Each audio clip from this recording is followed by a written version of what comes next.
Sex Talk with the Siegel Brothers is a weekly program designed to answer all your questions, including the ones you didn't even know you had, and to clarify the endless debates around the wonderful and fascinating world of sexuality. Join us for real talk about sex from two experts in the field. Richard and Larry Siegel have over 50 years of experience as sex therapists, educators, counselors, and researchers. The Siegel brothers are recognized around the world as trainers of medical and mental health professionals. Hello and welcome to Sex Talk with the Siegel Brothers. I'm Dr. Ricky Siegel, a certified sex therapist. And I'm Larry Siegel, a clinical sexologist and certified sexuality educator. And my super awesome big brother. Cheers. My favorite role. Cheers to you, my brother. We toast with our ritual sake toast and welcome you to Sex Talk with the Siegel Brothers. Yes, thank you for joining us. That was for you. Lychee. I know how you like the lychee sake. I do.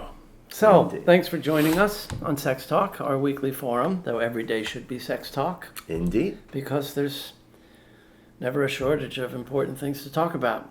And Well, especially in a country that's supposed to be the greatest one in the world. And we do the worst job We when it have comes to sex and dismally sexuality. poor sexual health.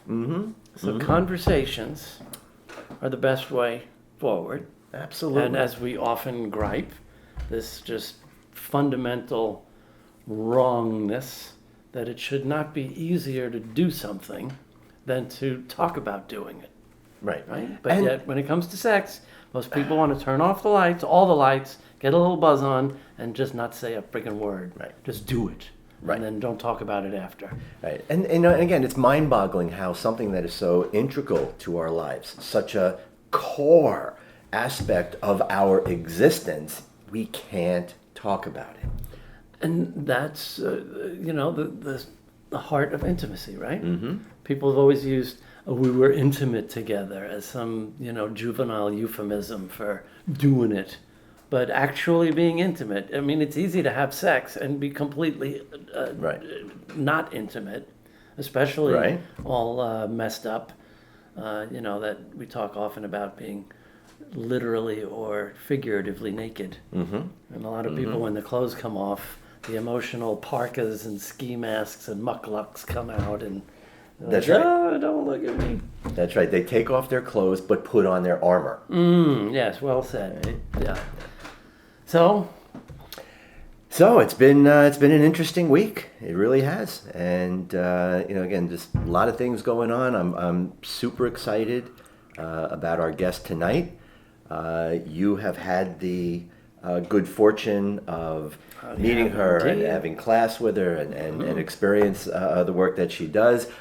I'm meeting her for the first time, and I'm really, really looking forward to that because I love the work she's doing, the things that she's written, and I really want to experience it myself. we're going to be joined by Amanda Luterman, psychologist and sex therapist from up north, north of the border in Quebec.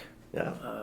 I forgot which suburb of Montreal. Westgate, I believe. Westmount. Westmount, right? Just outside of Montreal. Or however they pronounce it up there in Quebec. But Amanda is wonderful and delightful. Yeah. So why don't we just say we're talking about her real important contribution to the ongoing discussion called erotic empathy. Yeah. And let's just cut to it. Okay, let's do. And we're back and very happy to be with Amanda Luterman, sex therapist extraordinaire from way up in the frozen tundra of Canada. I think that's the truth. I mean, you're really basically north of New York, but to us former New Yorker, now permanent Floridians, even New York is the frozen tundra. So, Oh my gosh. Well, yeah, my New York life was a lot warmer than this is. yeah. But we're happy to have you here. Indeed. And really wanted to take some time to talk about this thing you've made quite a splash with. We were really honored to have you teach a class for us at Modern Sex Therapy Institutes. Our students devoured your class. I attended and really, really enjoyed the class on erotic Thank you. And this concept of erotic empathy is a good one, and I'm glad to see that you're getting the attention that it deserves. And I don't want this to feel like when actors are doing the movie tour and do the same interview 15 times. I know you've been a lot. You had a wonderful conversation with our dear friend and business partner Joe Court. Yes. Blog on Psychology Today. Folks can check that out. But I want our audience to get the spiel. So just tell us, the elevator pitch of what erotic empathy is about and how it's important for couples, especially long term. Yes, I mean, I expect you guys are going to put the spin on the topic anyhow. I don't expect ever to have the same interview twice, but with you both for sure not. Basically the elevator pitch is that erotic empathy is in some sense an answer to the fact that the majority of mental health practitioners out there are not sex therapists. So, we really count on the fact that when we go to a therapist, particularly nowadays, most people expect to address some aspect of their intimate lives in therapy. And they don't necessarily think about whether or not their psychologist has, taken courses in aspects of erotic life. They sort of assume that they can talk to anything, to the therapist about anything.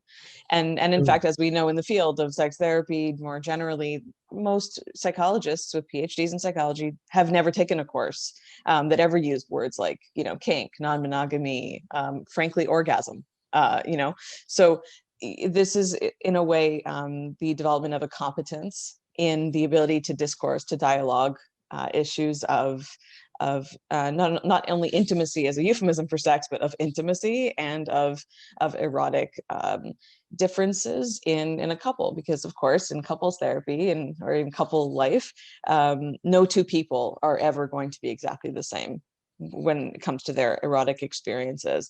So being able to really enjoy that integration of two genuinely different erotic lives is the epitome of a fulfilling sex life. So this is sort of how we break it down. We break it down into different skill sets of interpersonal mindfulness, for example, or just the ability to empathize, to find pleasure in noticing the symptoms of arousal, the signs of arousal that your partner is showing without necessarily agreeing with what turns them on. So, or necessarily experiencing the same turn-ons as your partner does. So this is sort of, again, we look at, in the erotic empathy approach, we look at connection, not in function or dysfunction, but on, I treat disconnection is essentially how I put it. I don't usually treat dysfunction, although of course I do. I treat, the experiences of disconnection of two people probably in the same household or individuals feeling lonely that really can be more connected. So, those two people who are both willing sexually, but of course are not necessarily experiencing gratifying sexual lives together in the same room. Nice. Can I ask you, just even taking a step back on a much more basic kind of level, because I know a lot of the people that are watching and a lot of people out there often have a little difficulty sort of parsing out those terms, especially differentiate between sexual and erotic. Could you maybe just say something about that sort of distinction between sexuality and eroticism? Totally. So how just like in therapy or in psych, we say that the word insanity is a legal term, but yet people bring it up in therapy all the time. I tend to say sexuality is a medical term. It's not a psychological one. Whereas eroticism, the erotic connection, erotic dynamic between two people, the erotic sensations, these are more psychological terms. So I talk about eroticism as basically just the interpersonal experience of sexual functioning, of sexual stuff. So if something is erotic, it means it evokes feelings of desire in you. A shoe can be an erotic symbol. It evokes a feeling of desire or of sexiness, right? But we're not necessarily going to talk about the neurological experience of fetish or the firings in the brain per se in a therapy session most often, but we will talk about, the experience of erotic moments or an encounter, what gave it an erotic nuance, that sort of. Nice. And I think most people would also sort of equate sexual with orgasm, with some kind of sort of finish, some end. There's an event. Function and dysfunction. Function, exactly. Function and.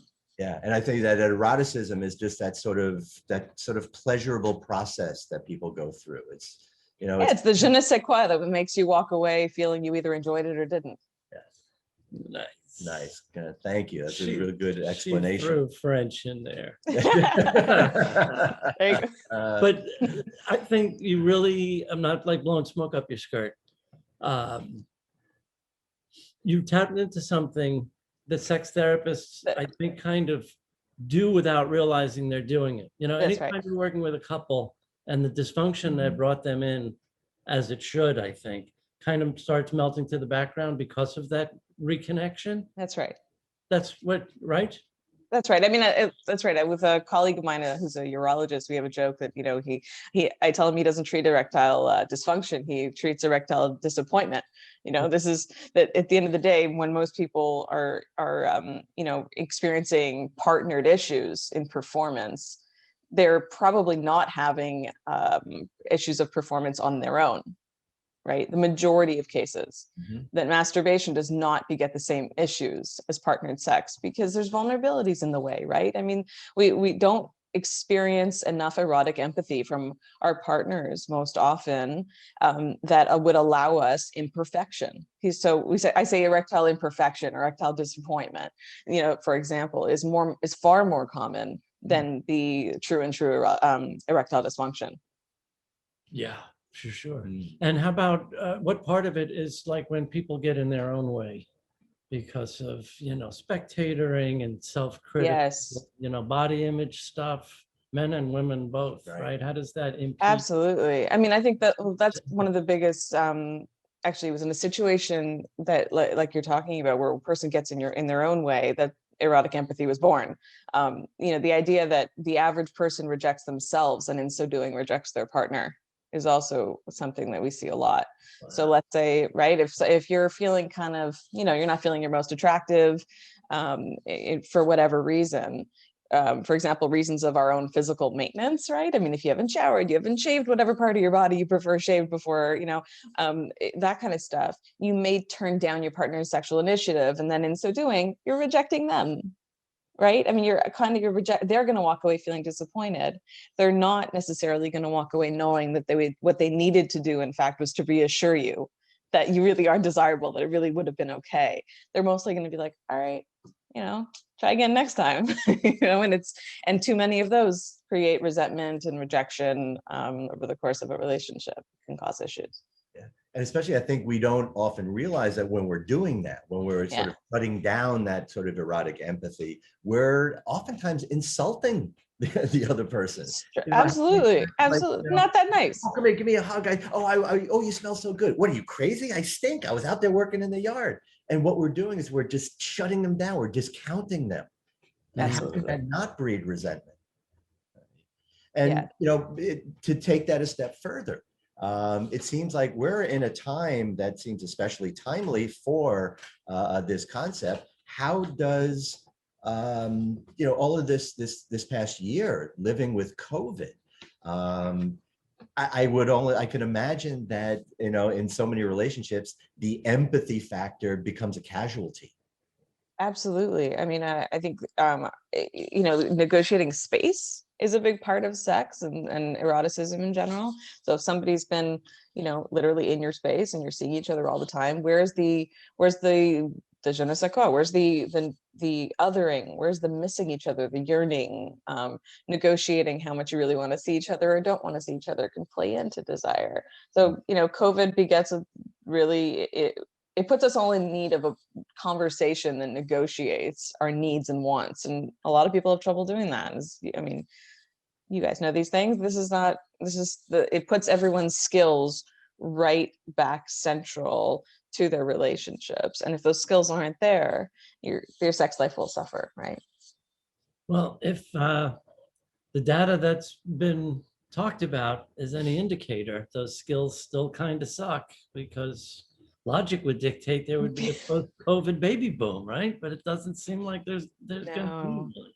No, and I'm sure, I think we all derive desire and arousal from outside our homes and then come home, hopefully, being able to kind of live out our desires with our partner of choice. But this is, by never going out in the world, we don't really feel our own experience of desire. You know, how many people are really putting on the outfits they would have when they went out in public, or, you know, felt an experience of accomplishment, or just the schmoozing that happened with strangers made you like yourself. And when you liked yourself, you came home and made a move on your partner.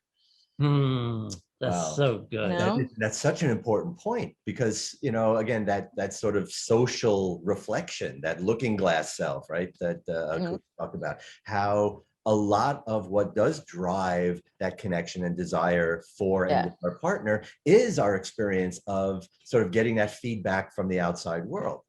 Right? When you do, you dress up to go out, you put on your makeup, you put on your good clothes, you do your hair. And especially when you get good feedback, your partner almost always benefits from that. But it's amazing how hard I have to work to convince people to do the same thing at home that they would if they were going out. I don't know why that does. I know. It's just because it's positive. I feel like everybody knows what negative projection is. You know, you can get a sense that when you feel insecure, you're projecting it on the nearest person you're talking to, that they, you know, that they're feeling the same negative thing you feel about yourself magically, right? But we don't necessarily presume that positive projection exists, that maybe in a moment I think I look good, I assume other people think I look good. Right? That positive stuff. So you don't put as much work into the positive. Nobody does. So when you come home, and you're not going to presume, come home, you wake up again in the same, like my husband and I have this joke, hi, it's me again, you know, like throughout the house. But I'm not going to think, oh, I bet he thinks I look dramatically different now than I did 2 hours ago. You know, we don't necessarily think, although maybe he is looking at me differently a few hours later because I come out of my office excited from a great session, or, you know, or I'm laughing with the baby and I was quiet reading 2 hours ago. Maybe I am different to him, right? I mean, so these are the moments where we do have to try on a different sort of refocus our attention to make room for that empathy, that idea that we are actually different moment to moment to our partners, because their feelings about themselves vary moment to moment. And so these generalizing that there is a lack of interest because everybody's just home is also lacking the nuances of the subtle variations in home life that do occur, you know, to people. Well, mentioning your husband, you know, I have to ask about his inspiration around carrot cake. And how this has become central to this model. Tell us. Totally. Yeah, it started. So he likes carrot cake. I don't. My line about that has always been keep vegetables out of my dessert, is the thing that I say in interviews over and over again. But on that front, that's it though. You know, the idea that if you know, I just don't like it. I'm definitely more of like a chocolate and marzipan kind of person. And you know, but who am I to say, ew, we like that? I'm not going to go yucking his yum because he is into it and I'm not. I am actually more inclined to say, oh, you know what, I wonder if I can make it well, or if I can find a different, you know, I made these little carrot cake, like macaroon cookie things one time for him that frankly, they were okay, but not my favorite. But I did it because I really enjoy creating opportunities for his enjoyment. So the article about carrot cake was a way to inspire erotic empathy, a way to further the idea that we all have differences in preference in our relationships, and if you're able to focus in on enjoying your partner's enjoyment about something, for example, like food or music or movies or whatever the case is, then you also probably do have the ability to zone in on being able to relax into the enjoyment of your partner's enjoyment sexually, particularly when it comes to you. So even if you feel, you know, now I have a 9-month-old, I've been through the whole, you know, pregnancy body change thing. I certainly don't always feel my best, but I can understand that if I treat him with the desire that I feel for him, not for the desire that I feel for my own body, right? Like that's transient. But if I experience my partner, my relationship with erotic connection that's authentic to that truth for me, then chances are I'll be able to really cultivate his arousal too, and sort of be able to enjoy the connection that comes from those separate and unique experiences that are given room for one another. Nice. And you know, one of the things that really stands out for me in what you're describing with all of that, especially just this general concept of erotic empathy, is that it also has to be intentional. It has to be deliberate because, I was thinking before as well, it kind of came into my head that, it reminds me of this irony that I've always seen, how people, both men and women, and most people will do this when they're going out to meet strangers. Well, they've never seen, never will see again, dressed to the nines. They give it their all. But to the person that we're with, that's supposed to be the most important and the most significant, we tend to give them our worst more often than not. And I think that's essential. I think to some degree, you have to have your guard down. You have to have your filters down. I mean, a person, I saw this movie once, I forget what, I'm not going to remember the name of the movie, where she wakes up before her partner wakes up to go put on her makeup basically and to get back into bed so that when he wakes up, I forget the name of the movie, but this scene killed me. I was laughing, but I was just thinking this is maybe somebody's life, I mean, maybe there are people who just forbid their partners from viewing them in real morning, in our morning's finest kind of thing. And I thought how essential it is that our guards be down in that way. But then at the same time, we do also want to be able to excite and to show them our best, right? So the thing is, of course, for the average person, their best is with effort, which is an interesting thing in and of itself, right? Because most people don't necessarily really look that different when they put in that little bit of effort. Like, I'm sure women can relate to the fact that, I know, like for myself, whatever, it's like 9 o'clock at night and I have a baby. So I put on mascara, a little eyeliner, I'm going to look alive. Like to me, I look drastically different than I did, an hour ago. Right? But to most people, I probably just look like me. But to ourselves, that little bit of effort, what I think it does really is it changes our behavior toward another person. We act with a little bit more openness because we feel that bit of effort just masks our insecurities enough that we kind of get over our own self-consciousness for a minute. I think so. Effort, when people say like effort is sexy, I think it is, but I think effort actually just sort of like, rubs the schmear off the window that was hiding the sexy. Like it just helps a little bit, more so for the person behaving than the person receiving the behavior. I think for example, the weight gain thing. People always talk about, oh, my partner gained weight, so now we don't have as much sex anymore. It's not because she gained or he gained the weight. It's because they probably stopped behaving with the generosity that they had been behaving with prior to the weight gain. I tend to throw those kinds of things out in these discussions. Mm-hmm. As well you should. I really, you put things so well. Mm-hmm. Yeah. Mm-hmm. So why do so many couples stop trying after a while? I don't know. What kind of answer do you guys have? What do you say to that? Why do you think there's always, obviously there's a million different reasons, but I'll follow your lead on that. Well, I think when things become routine, they have to really, again, that intentionality to not let them become obligatory or perfunctory. Right? Yeah. The honeymoon phase has to end in any relationship by definition. But you were talking. I had a conversation this afternoon in a supervision group about the word just flew out of my head. That lovely made-up word for what you were describing with a C. You're talking about limerence? No, close. The opposite of jealousy was compersion. Compersion. That's the word. Yes. Right. It's like in between, above jealousy and next to Schadenfreude, right? Where you Fair. talking about taking real joy in someone else's pleasure. Yes. Instead of joy in someone else's misfortune. But right. Even the lack of the honeymoon decline, the honeymoon phase ending. Don't you think part of that is because people assume they are actually less interesting to their partner, not because they even are? Very interesting point. I think. Perhaps, yeah. I can't escape that. I think this is Esther Perel when she talks about desire, and I think people sort of have this imprint that desire is about getting something you don't have. Desire is about acquisition. And I think once we feel comfortable in the relationship, there is that sort of sense of, I don't have to try anymore. I've already got it. And I think what we don't do a very good job of is either thinking of or teaching people about, these are different kinds of desires. There may be this desire to achieve or acquire this, but once you have it, where's the desire to maintain, the desire to keep interest, the desire to kind of keep that fire going? Nice. Yeah, no, I mean, I just think the mistake people make is that you've never, I mean, yes, you have committed and you have vowed to one another, and if you're married, for example, then yes, you have one another in the sense that it takes a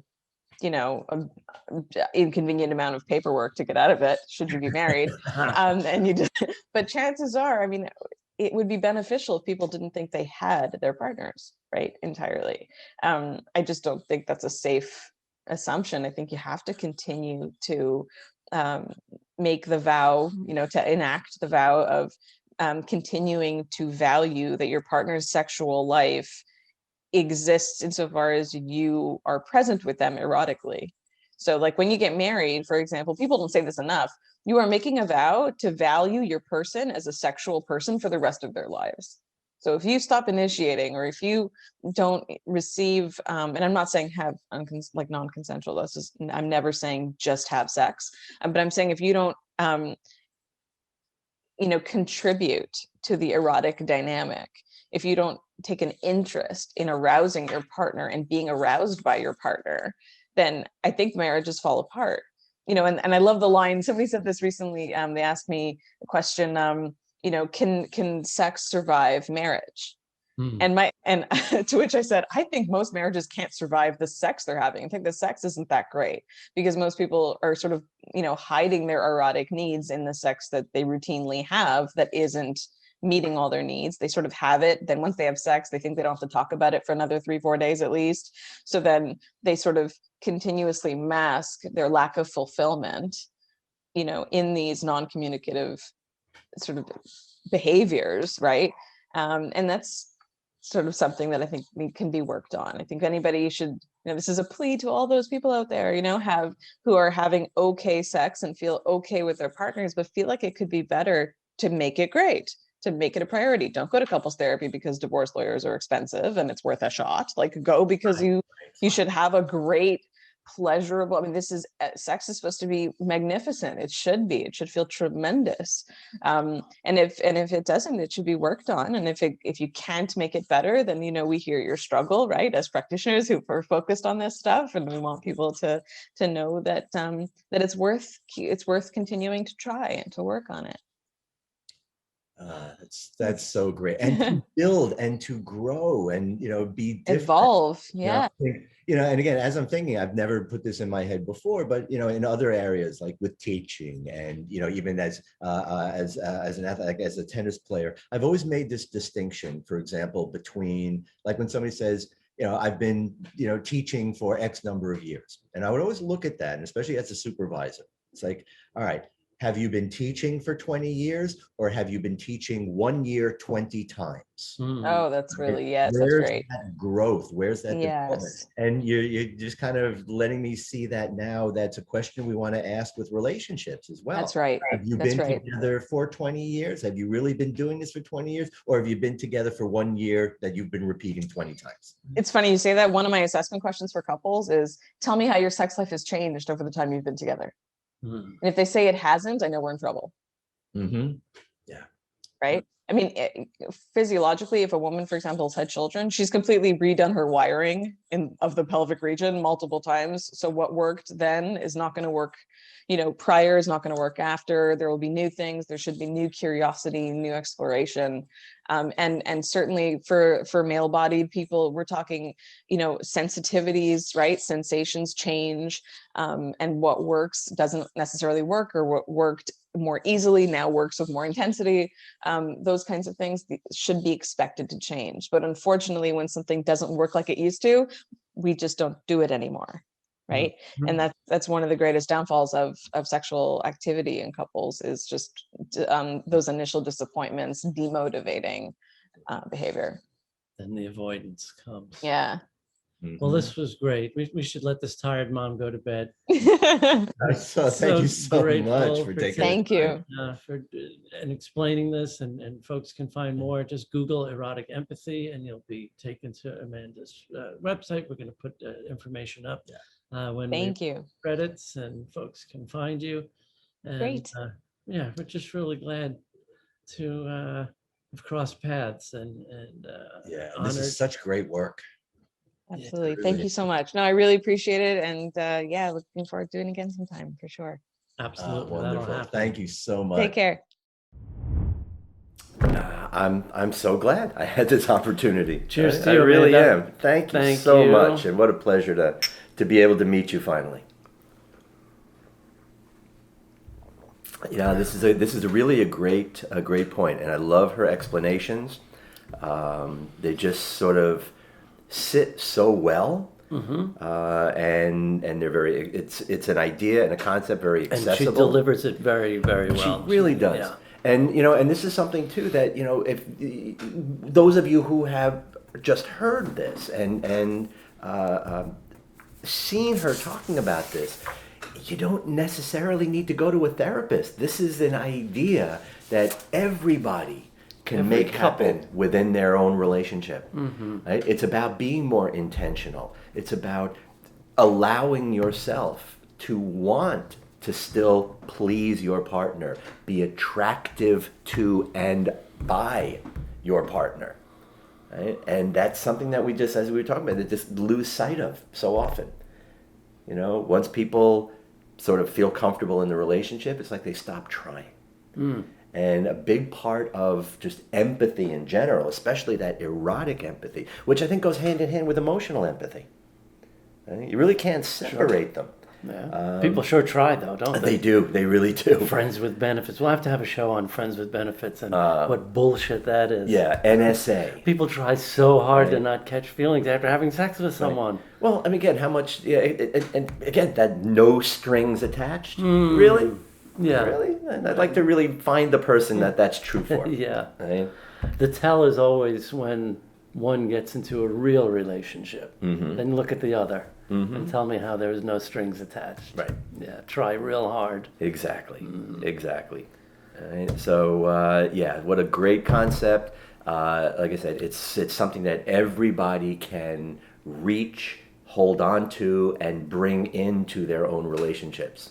And I hope you all do be a little bit more conscious of that sort of erotic empathy that is in your relationship, whether you're really working it or not. Right. Good. Right? So, again, thank you so much, Amanda.